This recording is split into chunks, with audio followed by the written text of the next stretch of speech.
Hello बच्चों, चलिए प्रश्न को पढ़ते हैं। शुक्राणु जनन स्पर्मेटोजेनेसिस क्या है? संक्षेप में शुक्राणु जनन की प्रक्रिया का वर्णन कीजिए। इस प्रश्न की मुख्य अवधारणा शुक्राणु जनन एवं उसकी प्रक्रिया से संबंधित है। शुक्राणु जनन मनुष्यों के नर जननांगों में होने वाली युग्मक निर्माण की प्रक्रिया है।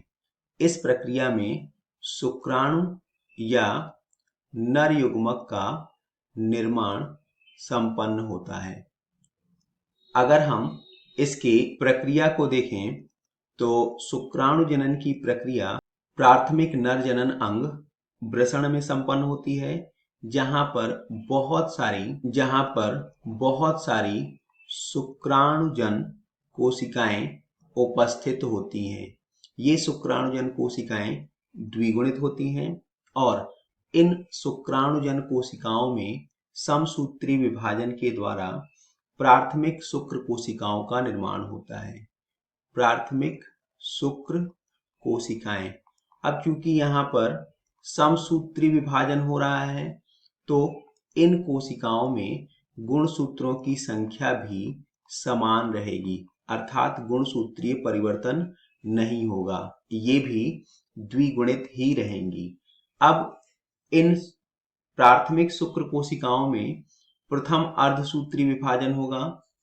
प्रथम अर्धसूत्री और अर्धसूत्री विभाजन क्या करता है? गुणसूत्रों की संख्या को घटाकर आधा कर देता है, जिससे द्वितीयक शुक्र कोशिकाओं का निर्माण होगा और ये द्वितीयक शुक्र कोशिका वास्तव में अगुणित होंगी और यहाँ पर कोशिकाओं की संख्या अभी 1 से बढ़ करके 2 हो जाएगी।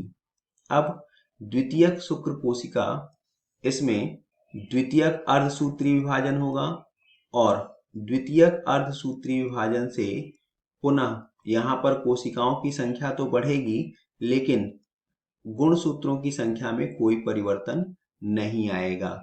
क्यों? क्योंकि द्वितीयक अर्धसूत्री कोशिका विभाजन समसूत्री कोशिका विभाजन की ही तरह होगा और यहाँ पर जो संरचनाएं बनेंगी उन्हें शुक्राणु प्रसू या शुक्राणु पूर्व कोशिकाएं भी कहते हैं और यह शुक्राणु पशु कोशिकाएं वास्तव में विभेदन के फलस्वरूप, इसमें होगा विभेदन और विभेदन के फलस्वरूप ये शुक्राणुओं में परिवर्तित हो जाएंगी। यहाँ पर हम लोगों ने देखा था कि द्वितीयक अर्धसूत्री कोशिका विभाजन से शुक्राणु प्रसी कोशिकाएं बन रही हैं, तो प्रत्येक द्वितीयक शुक्र कोशिका से 2 शुक्राणु प्रसी कोशिकाओं का निर्माण होगा।